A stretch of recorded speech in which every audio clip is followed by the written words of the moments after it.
Hello, and welcome to yet another episode of a Close Call show. I'm super thrilled and delighted to have this particular guest on the show. She's super special for me because she's a founder and a company that I invested in, or the fund that I work for invested in. And it's special because I was the first lead investment for me in the fund, and I led the deal. So I'm super proud, and super happy to have you on the show, Anastasia. Welcome, and how are you doing today? Thanks, Jay. Likewise, I'm very happy that I was the, the first lead investment for you, that I was the investment for you. Doing very well. Thank you for having me here. So I'd love to kick this off with your introduction, Anastasia. So apart from telling us your journey, share with us, why did you choose to be an entrepreneur? So you were a CEO of a company. There's security in that, regular paycheck, and little less stress from that to being an entrepreneur, which is stress all the time, and lots of uncertainty. So why that? Why the shift? And why did you choose to operate in the metals and mining industry? Yeah. So essentially, my entire career was in the metals and mining. So it somehow chose me. And I recently realized that I also come from metals and mining city, and my grandfather also was in metals and mining and was doing quality assurance, so something very similar to sustainability in Mm-hmm. today's way and form. So that's in the blood, let's say that. Yeah, so my previous role in the end of my corporate career, I was chief sustainability officer, leading sustainability for roughly a $10 billion metal company. And right now, with Sirius, I'm solving problems that I had. So, in many ways, building from very personal frustrations in all of the ways, I guess. And our ideal client profile, so our ICP, is actually me, my former self. So, I very much connect with all of our clients, all of our customers. I really understand their pains. So, in that way, for me it was very obvious that if I want to build something, then I want to build for people like myself, overloaded with admin stuff and really wanting to change the industry that is critical for the energy transition. So we need 6 times more metals for the energy transition. It's unsexy industry. It's very hard to attract talent, and doing stupid job when you actually want to lead impact there is not reasonable. So that's what we do with Sirius. And a bit of an intro on the company. So we are an AI sustainability intelligence for metals and mining companies, but we also started working with energy and construction just recently. And we are automating all of the workflows for sustainability teams, starting from responding to various ESG questionnaires, preparing reports, using contextual data, but actually becoming a data backbone using various ways to capture contextual information, qualitative and quantitative, because sustainability is so much more than just numbers. It's actually 80% contextual, and we're building the tools that actually understand that are niche focused and built specifically for our industry. And going a little bit into the area on why, how that came to be, that I became a founder. I think at least all of my friends and my family, they all say that it's obvious that you always wanted to be a founder. And for me, I had small things. Then I was growing up. I had an online shop. Then I was in university. I was doing different stuff. So it could have been Amazon by now. Well, no, but all of those things. But then I'm also an immigrant, so for me it was always important to have like this stability in life, have like financial safety and everything. And at some point you just get into that flow and you stay in corporate. Mm, And it's hard to change in a way, yeah. but I had corporate startup as well. So it's now an independent company. We built with one of my current co-founders. It was a pet project in the beginning. So I always had this yearning, to do something, to build something, to solve sustainability problems in the industry with tech. So we built a traceability tool, tracing metals from mine to EV battery. We essentially get funding from our competitors as well. So it was a corporate startup, but also funded by competitors. And also we had pilots and tests with Tesla. So Tesla supported to build it. So it was really, really cool. And it kind of showed that if you put enough energy into something, you can build really big things. And of course, I was oblivious enough to think that real startup is similar to corporate startup. Not at all. But it gave me, I think, enough energy and confidence to start. And yeah, and also a bit of like personal, I don't know, personal look at what I've achieved, what I can do in the company, and actually what I want to do with my life, and how I can create impact. And with Sirius, we can create impact for hundreds of metal and mining companies. And when I'm in a corporate job, I can do for one, or maybe through my engagement with the World Economic Forum, and where I worked, like supported together with various organizations, maybe a few more, but not as much as we can do with Sirius. Very, very interesting. So you're almost saying that being a founder on entrepreneurship is in your blood, plus the metals and mining sort of got to you, than you going behind it. And Anastasia also touched on a few key things, which is you're an immigrant founder. Um, and you were an entrepreneur first before coming out, breaking out, and starting something your own. Um, what are the advantages and disadvantages to being an immigrant? So we'll sort of very quickly touch on that, and then also you sort of mentioned it, alluded to it. I also want to sort of maybe go 2 minutes into setting up something inside and setting up something outside. So I'd love to know your perspective. Yeah. So in terms of immigrants, I think I'm biased, but immigrants are wonderful, right? Because these are people who are unhappy with something in The their life, status quo, and yeah. they go and change something. And these are perfect entrepreneurs.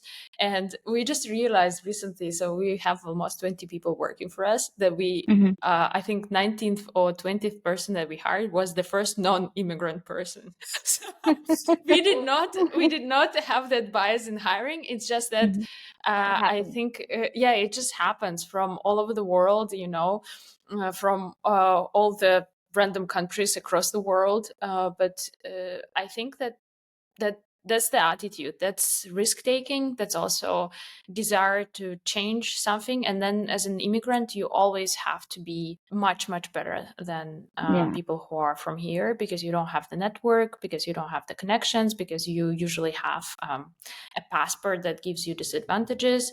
So you have to work against the odds, and this is the startup life. You have to work against the odds, and you have to get used to be punched and stand up and do something again, even though it might be unfair, it might be ugly or whatever, but it is what it is. It's I think every immigrant student then looking for a job, for the first job especially, understands that, and all of your local friends getting jobs immediately in like top Yeah. organizations, and you get a no at the Everything.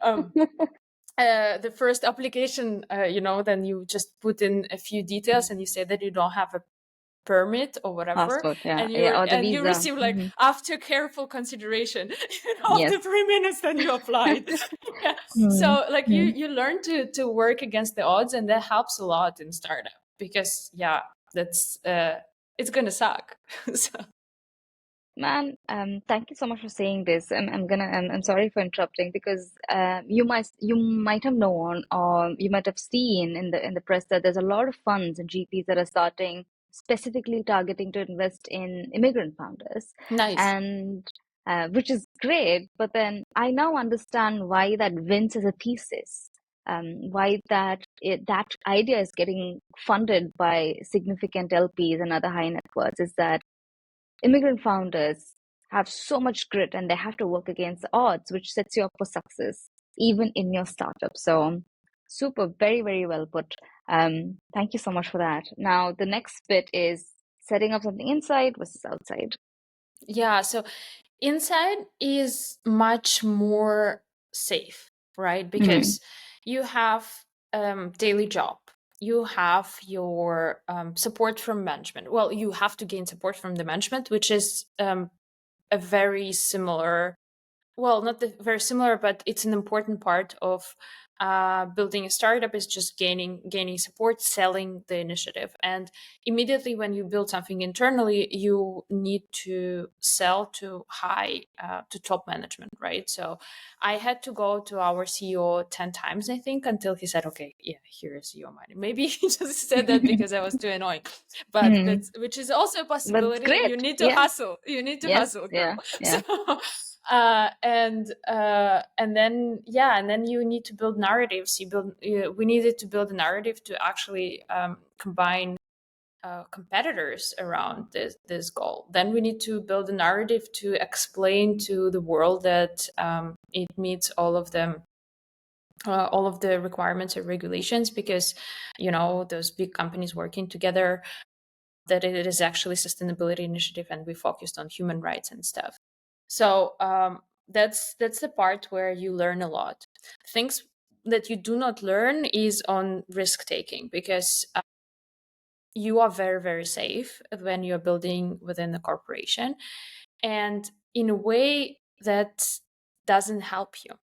It might be comfortable, but in startup, whatever is comfortable is not helping, because if you do not risk, if you do not take big bets, then you don't really experiment enough, and you might work on something that is not needed for the market for a long, long time because you have money.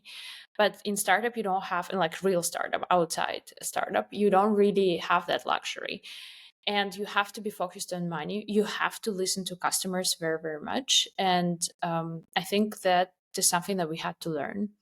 Additionally, on building inside, you have a lot of limitations of having big corporations behind you. And that's a help in terms of budget, but it's a curse in terms of the compliance, legal limitations, and so on, branding. You cannot go and say things that, like, for every startup, you start selling things that you don't have, right? You cannot say that as a Yeah. representative of the company because you have a completely different, responsibility. If you are selling for $100 billion Yeah. organization, right? Mhm. Like there is a very different expectations on you, and so the legal framework, the compliance framework, makes it much slower. So you can build internally, but it's going to be slower, it's going to be Mm. more expensive, and it will be harder to find product market fit. But you have much better access because you can open many more doors with the companies that you have behind you. You have expertise immediately available. So I could call our trading team and just ask questions. And you don't have that luxury as a startup, right? So you still need to ask for favors. Of course, you still have that network when you left the Yeah. company, but it's very different. It's very different. You cannot exercise your power as like head of sustainability and just calling and asking questions, right? So those things. They are very different, and on personal level as well, you don't risk anything, and I think that's not helping as well, because you have to, that's the idea, Yeah. you have to put everything on red. Mhm. Yeah. Yeah. Makes sense. Fair. Actually, great segue into the next question that I had is customers and sales. So I think Sirius started as a founder-led sales company, and I assume and I think it is still a founder-led sales strategy. So how should one go about sales, especially enterprise sales? Yeah. Of course, I think I'm not an expert, so I'm not a salesperson. I can only share what I've learned so far, Mm-hmm. and I hope by the end of this year I will know much more. So that's the experience that one gets. So in terms of founder-led sales, of course, um, it's critical to understand your customer. So I want to spend as much time as possible with our clients. visit them regularly. Every time when when they have issues, we try to understand in detail what they want, if their use changed, and so on. Because if you sell to such big customers, you really want to delight them. You want them to be your champions, and you want them to talk about you, to recommend you. You don't want to be just another solution. So it's critical that they absolutely, absolutely love your product. And for them to love your product, you need to know them. You need to know their day. You need to know their pains. You need to know what's happening in their work lives, and stuff. And on top of that, I think what's important and what's changing now with proliferation of AI outreach, AI based outreach, and thus, like I don't know, we never do a cold outbound, but I know that a lot of companies do that. I just don't know how you can be noticed in this noise. Yeah. And I think a lot of people now moving to the relationship part, right? So you buy from people you know and you trust, and especially in our industry, that is there is huge lack of trust in general. You only work with people and companies that you know and you understand, and you believe that they your data will be safe, etc. Mm-hmm. We are still a startup, and we work Yeah. with largest metal companies, and to gain that trust, they need to know you. They need to know you, that they need to know that if they have a problem, they can call you. They all have my number. And like Mm-hmm. right now, I'm like writing the cards for new joiners. I actually stopped before our call because like my end is hurting. I don't remember how to write anymore. So these are the only things that I write. This is like welcome cards for the new users. And like you need to build the relationship, and especially in the early days of organization, I think this is so important, because those are your champions, your flagship, flagman, whatever Mm-hmm. clients. They gotta love you. But also, and as we grow, I understand that we need to create that process need to be. I need to scale myself, and there are ways to do that we are exploring. We of course rely a lot on the support of sales advisors who build big organizations, Mm-hmm. and we also like hire a strong team, but still founders and like our connection to the industry in our particular case will be huge. And I think what's big part for me, like to be able to scale myself, is also Mm-hmm. my LinkedIn presence, right? So I try to communicate as much as possible, and I try to communicate it in a way that I communicate that is Funny. hugely authentic and personal and funny, because and especially in today, like we are recording this in February, and that's been madness. I don't know how March is going to be. Maybe a bit quieter. But this Mm-hmm. week is crazy. It's omnibus announcement. It's like for all sustainability teams, there is so much, noise, chaos, and stuff. So, and they get enough of the boring stuff. Mm-hmm. So, like, we don't do boring. And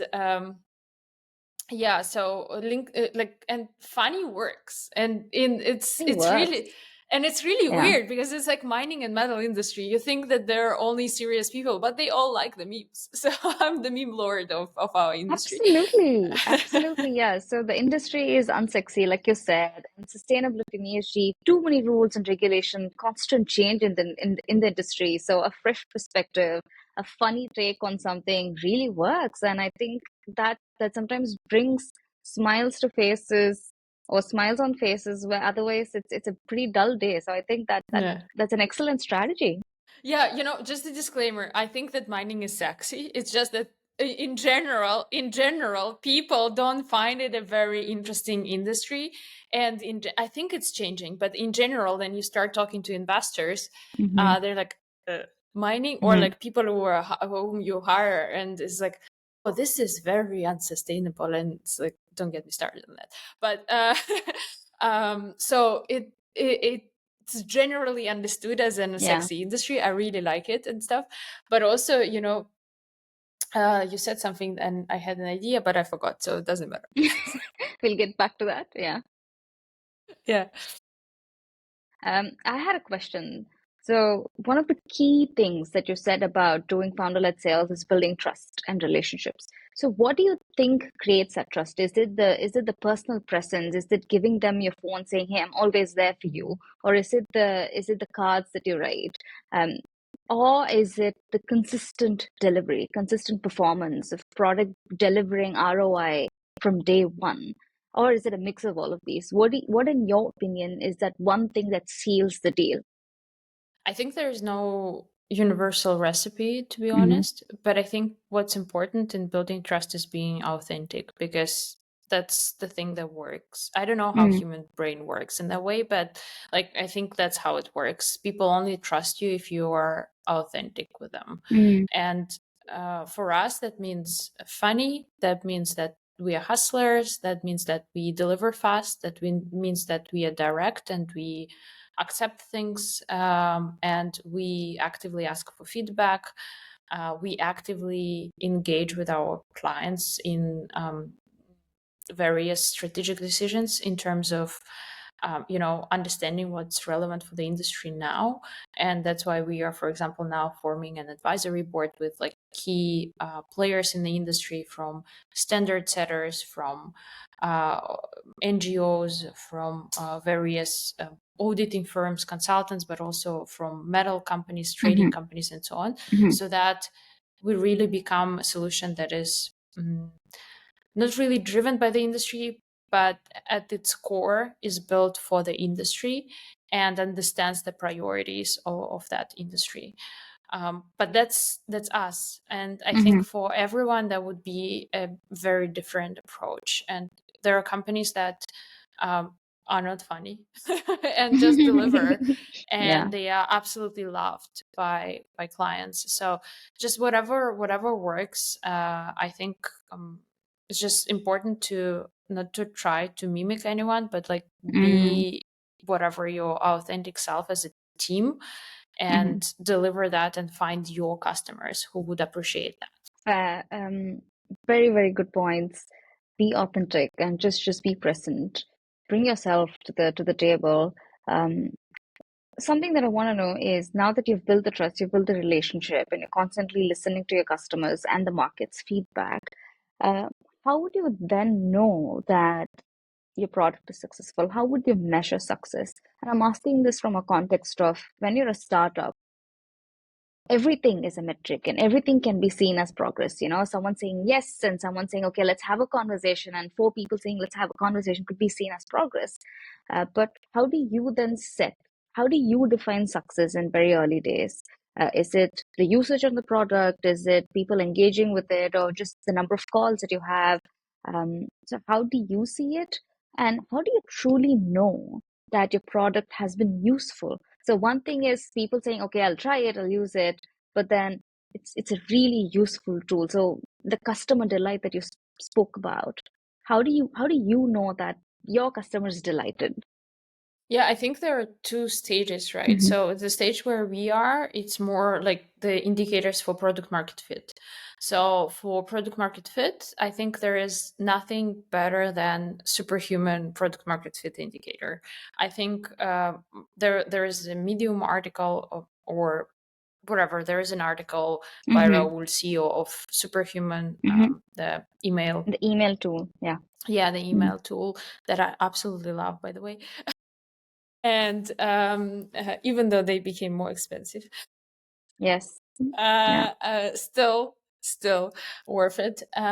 Yeah, so with the Superhuman, they developed this product market fit indicator where like 40% of your customers have to respond that they will be disappointed or very disappointed if your product tomorrow disappears. And I think that's the best measure of how useful and Mm. how loved your product is. So this is like going back to Y Combinator, um, build things that people love, and then how do you actually measure that people love you, that they will be disappointed or very disappointed if tomorrow you Mm. don't exist anymore. So I will be very disappointed if Superhuman tomorrow doesn't exist. Mm. So and I'm definitely in this 40% category.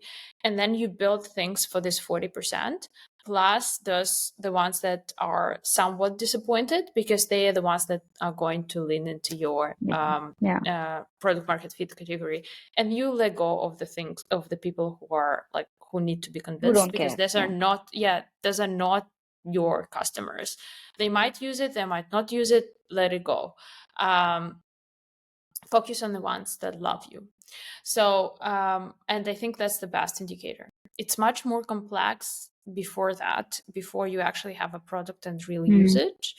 So for us, I very distinctly remember then this happened, and we really realized that we're building something that might work. That was after like half a year since we started. Like we were always in the same category, but like it was always, you know, trying to find different trying ways. different things. Like solving the same problem but with different ways. And I remember that immediately conversations with prospects changed. They immediately shifted from sounds interesting, maybe let's have another call later or whatever. I want a demo. I want to see how it works, and if it works in the way you show it, I want it. So it immediately switches, and then you find that you really feel that. But you have to have multiple unsuccessful conversations before that to actually, unless you are extremely lucky and you immediately hit that. So I really think that's just in the numbers and in doing more things and trying things and really listening to your customer, and then feeling that switch. Then yes, conversation actually changed. Man, this is so beautiful, especially in early stages when there's just no data. And how do you measure things? How do you know things are working? And this is that qualitative insight where people lean in and they're like, not another conversation. I want it now. I want to see it now. And things are moving fast. That's when you know things are working. That's a beautiful indicator. I think next time I speak to a startup that says, oh, we have 10,000 waitlist signups, and I'm going to be like, okay, show me the interest. What are the other things that you can sort of tangibly take away from the conversation? Super, super cool. Thank you so much for that. Um, Now, shifting gears and moving into the meat of the conversation, which is the challenges. I know you've raised a fantastic round, pre-seed and seed, a huge round. Tell us about how you did that, especially. I know you've had painful no's, those difficult conversation. How do you navigate those? How do you keep up even after getting 30 no's? And what is your learning from those difficult no's? What should one take away? Any founder that's fundraising, how should one take away from Mhm. those no's? I think like our pre-seed raise was comparably much more painful because the seed raise was competitive. We could choose, and I was much more professional fundraiser by then. Still a lot to improve, but yeah. In the beginning, I think uh, it was very hard not to take no's personally, because this is what you're building. This is all Yeah. about you, and also they invest in the team. So in the Yes. beginning, everyone tells you we invest in the team and stuff. So it's like, I'm not investing in you. So it's very hard not to take it personal. But again, comes with numbers. You just got to get the funnel, and you got to get into the process. And all of those things that are written about fundraising, that you always start from funds that are in your C category, that you don't plan to raise from, and so on. That's true. That works, because it's the same as sales. So it's a side note. As a founder, as a CEO, you are selling constantly, either All the to time. Yeah. clients, to employees, Investors. potential employees, and investors. And to everyone, you have to sell differently. So very, very differently. So it's very different narrative for the client, and it's very different narrative for the investor, because what investor is interested is in X hundred their investment. So show me the unicorn. Essentially, the story is like, Anastasia, show me the unicorn. And the idea is that you need to bring them in the world with you and you need to have the vision, but you also need to understand that they have those 30 minutes invested in you, and that's it. They don't know nothing Yeah. about your industry. Yeah. They know nothing about you. They know nothing about whatever, and they have They know just nothing. the yeah, no, but like the things that you spend your life in, Mm-hmm. they know nothing about it, Yeah. especially like if Yeah. you're building something niche, Yeah. unless they are focused investors and so on, then you're lucky. But then you have to be very, very good, because then they Mm-hmm. will ask very tough questions. So you need to bring them on the same page. You need to give them signals so that they, because VC investing is, they look for signals. You need to demonstrate that shit, you have the vision. This vision is big enough to be, to give Excited them, about. Yeah. yeah, to make them, yeah, excited about you, and also to be interesting, because they hear pitches 10 times a day, hundreds of pitches. And if you say platitudes or things that everyone Mm-hmm. else said before and you are not no different, then that's it. And so during this process, like coming back to getting no's, not personally, during those first no's, this is how you learn how you fine tune things that work and don't work on investors. And it's like you tailor your pitch, not in the way that you change your pitch, you just tailor it. You understand which words click, which things are signaling to them, right, and which things are maybe more complex than necessary, and how Mm-hmm. you can simplify them and really bring them on board. So this is what you learn and adjust. Of course you don't change your vision, of course you don't change, you just change the way you tell the story. And Mm-hmm. that's also the practice. And for me, what was important to understand is to really look at it as a process of learning. And I had that was also at pre-seed level. I set a KPI for myself on 30 no's a week. Wow. Oh, I never reached it. So Mm-hmm. it actually helps you not to, like, mentally, Mm. to look at the no as like, okay, as a feedback. It's almost like a So stop loss where you're like, okay, this is how much I can bear, and if I'm above that, it's good. So yeah, that's a good KPI to have. Very good. Hmm. yeah, and also like occasional yes comes in, right? So it's like, Hmm. and then you're like, yeah, I didn't get, I get, I think there was one week then I got like 21 no's, but then there were 2 yeses at the same. Oh, great. And it's like, and it's you're like, you're getting there, Mm-hmm. and so on. But also that's the pre-seed, and there was 2023, then the market was really shit, and we had nothing, right? So we didn't Mm. have clients, we didn't have, so the only signals that we could show were us and like years of experience, and being able to eloquently and succinctly communicate that to investor, not to bore them to death, but also like to tell, we know shit, we know the industry, we are going to be exciting, worked on you. Oh, So I should say this. So the first call that I had, I usually go through the deck, peruse through the deck, and and I have my list of questions. And I think I was absolutely charmed. And in my notes, if I could show that, I've written, we should invest, we should lead, and what a great founder problem fit. And in the first call, you were like, yes, yes, yes. I was like, who's this person? Why is she saying all the right answers? And I love how this entire investment went. It was a hell yes from the first call.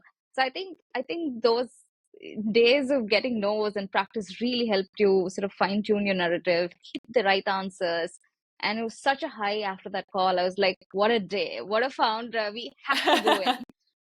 So absolutely, absolutely, yes. But please continue. Yeah. yeah, and I think there are two things that I could recommend, and I think that I noticed that they helped other founders, so I would love if they help others. So first is really, you need to be in the right mental state. So right now, when I have investors reaching out, and we constantly get a lot of investor inbound right now, I pack them all in one day a month. So first, because you don't dilute your attention, and second, because you need a special mental state when you talk to investors.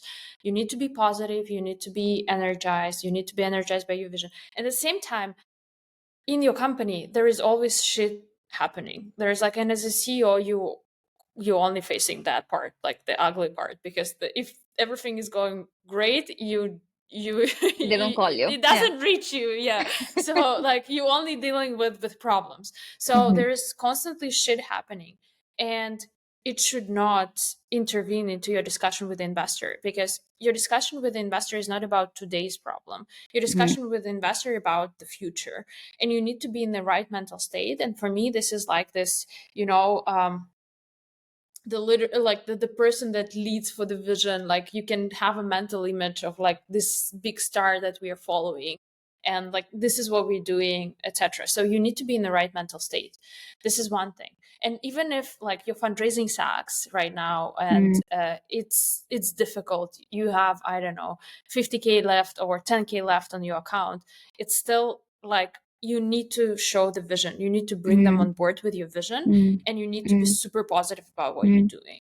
And without, of course, not meaning that you need to Mm-hmm. lie or anything, Yeah. but it's just it's the mental image that you need to have and the future that you're building. That's the first thing. And second thing, I really look at it as, but that's about the entire founder journey. I really look at it as a Super Mario like quest game. So you are, every time you meet like a monster or some challenge that you cannot fulfill, uh, you can start again. You can start again at any point in time. Mm-hmm. And the second time or third time you meet the same, you go for the same challenge, it's going to be easier, and you're going to learn the trick. And the point is that, and that's a hard truth about startups, that with every level, when you reach the level, there is a very short period of celebration, but then the new Mm-hmm. monsters start to Yeah. come in, Yeah. and they Yeah. they are bigger, they are more challenging, and it hurts more. But still, you have, as long as you have money on your account, you have Mm-hmm. endless lives. So like you can start Beautiful. again. Mm-hmm. Mm-hmm. You can start again. Yeah. And the only way to measure your progress is that monsters, you need to fight the different monsters, right? So Mm-hmm. if it's always the same monster, then there's like, this is like a big problem. You need to work on that. But like otherwise, it's a, yeah, Mm-hmm. well, the new Mm-hmm. monster. So we actually started, you know, like writing down with my co-founders like the new monsters that we fight. Like, okay, first time the system was down, like Mm-hmm. completely down, Yeah. or Mm-hmm. like or like some other random stuff, or like first time we forgot to send the Mm-hmm. invoice for Mm-hmm. half a year, or things Yeah. like that. Oh God. So no, but that didn't happen. Just a few months. But things like that. So then, and then Yeah. you learn, you create processes around that, you create systems Mm. to support you, and then it works. So yeah. Very, very cool. And you mentioned something that's super sexy, especially in terms of fundraising, is that you can choose who you want to work with. You being in a position of power and then saying no to someone. So, in your successive races, post your pre-seed and now the seed, what made you say no to one investor and yeah, versus the others? Yeah, so we had to say no to investors at pre-seed already, and at seed it was many more Mm, no's, and harder, I would say, because we were already selective. So in general, I think what's important is that you always want to control how much money you raise, because the more you raise, and even if you boost your valuation, etc., it has an effect on your next raise. And we saw so many startups actually going bankrupt in 2024 because they couldn't raise after extreme raises in 2022, right? So you need to be smart about that. So there's always a limit on how much money you can raise. When you choose how to split this money among the investors that want to be part of your round, you also have to be very smart in choosing the partners that you want to work with, because this is a long-term marriage, and you need to understand what drives them. You need to mm, understand what what is important for their LPs, how long the fund is going to exist. So all of those practical things, because they are going to have an effect on you, on the way, on your governance, on the way your board is going to make decisions in future. And you want these people to be on the same page with you. Of course, time changes everything, and like you need to have very good shareholder agreement and so on. But like this is like choosing your team in a way.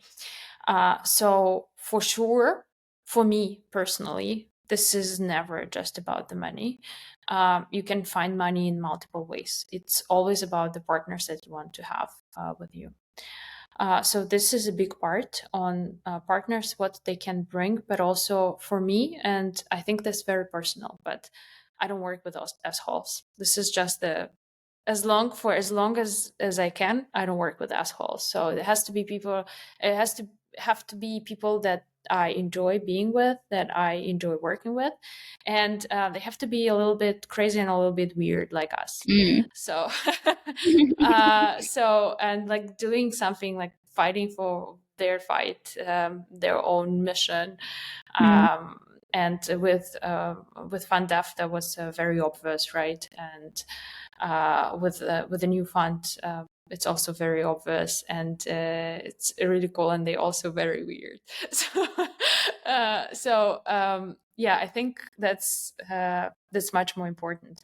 And you also want to be wanted, right?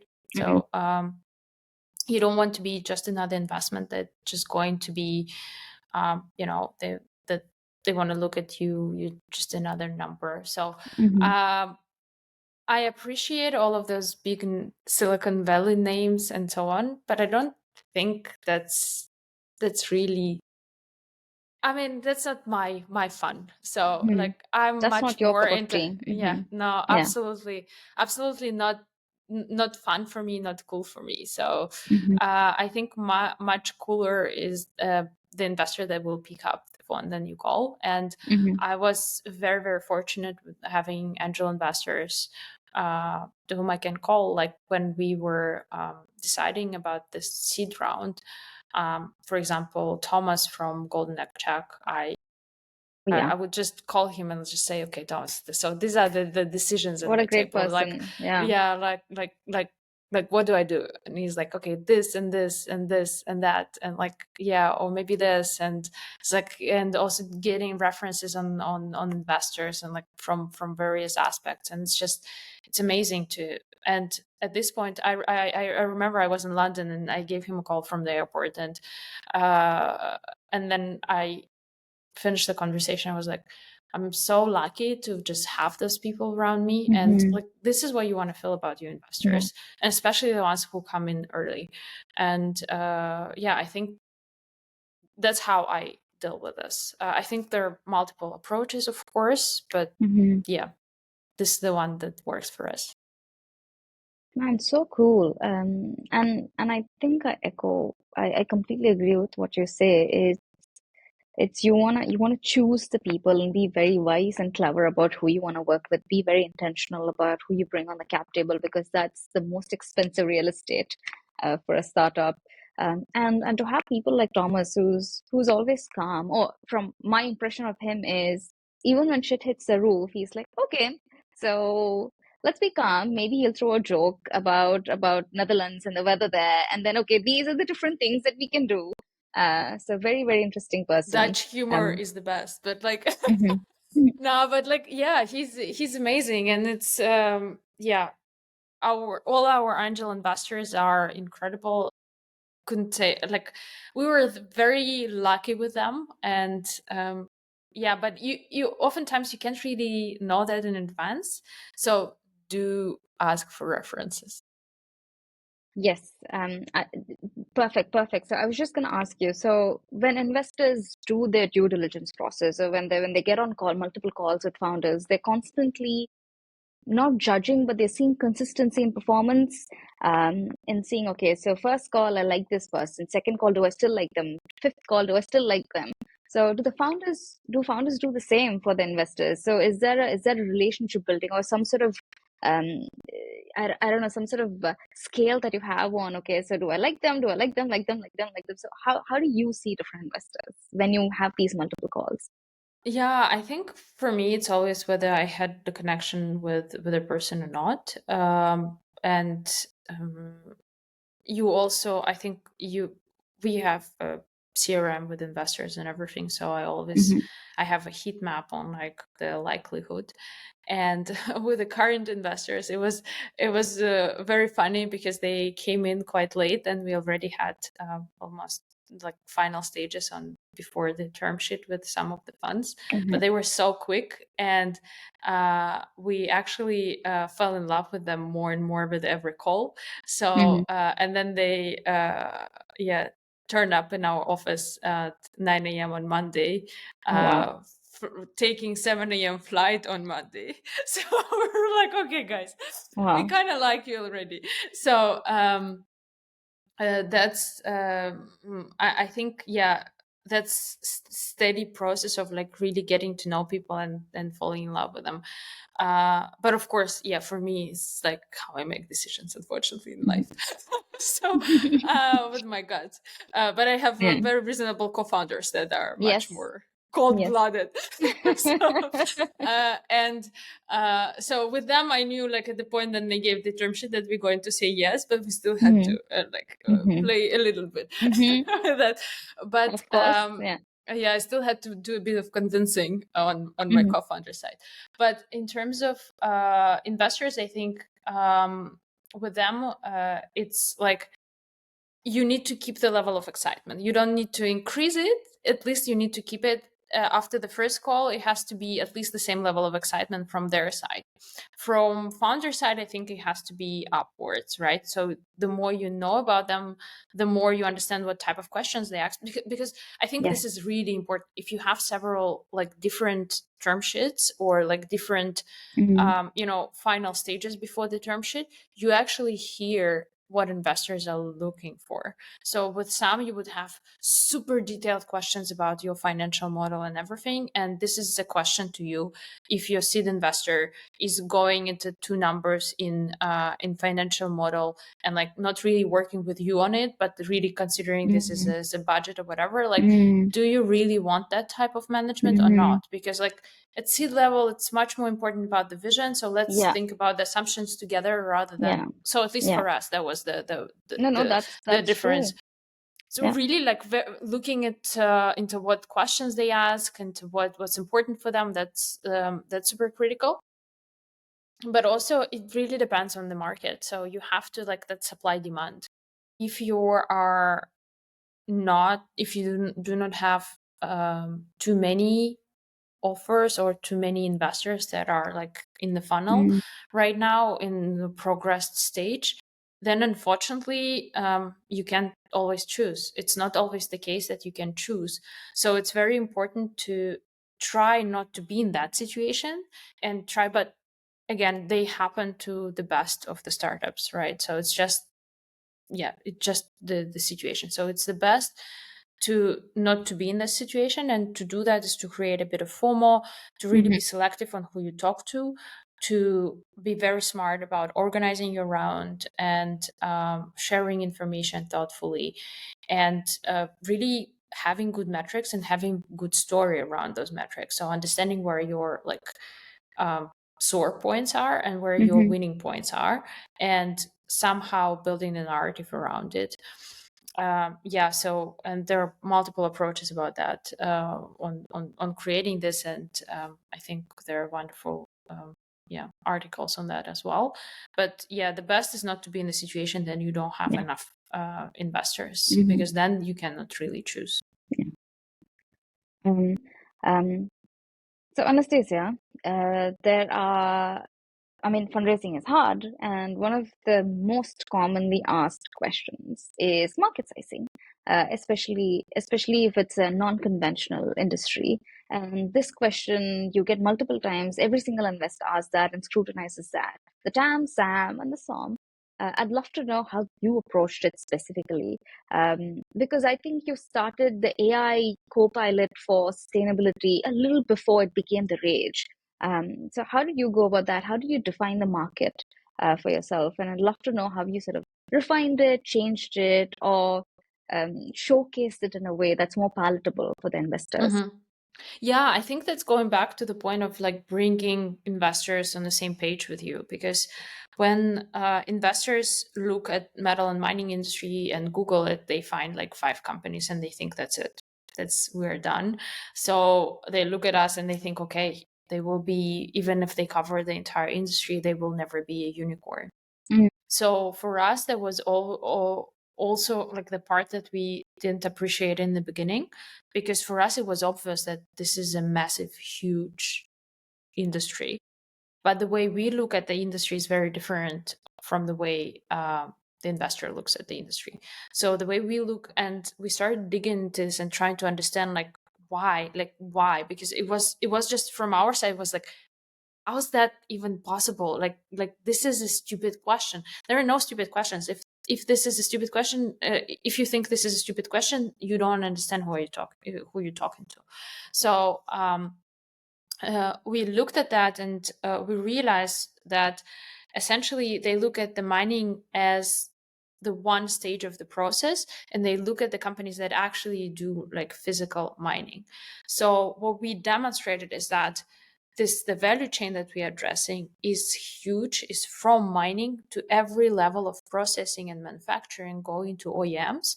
And only the last stage, which are OEMs, we are not addressing yet, but we have plans within like 12 months to address them.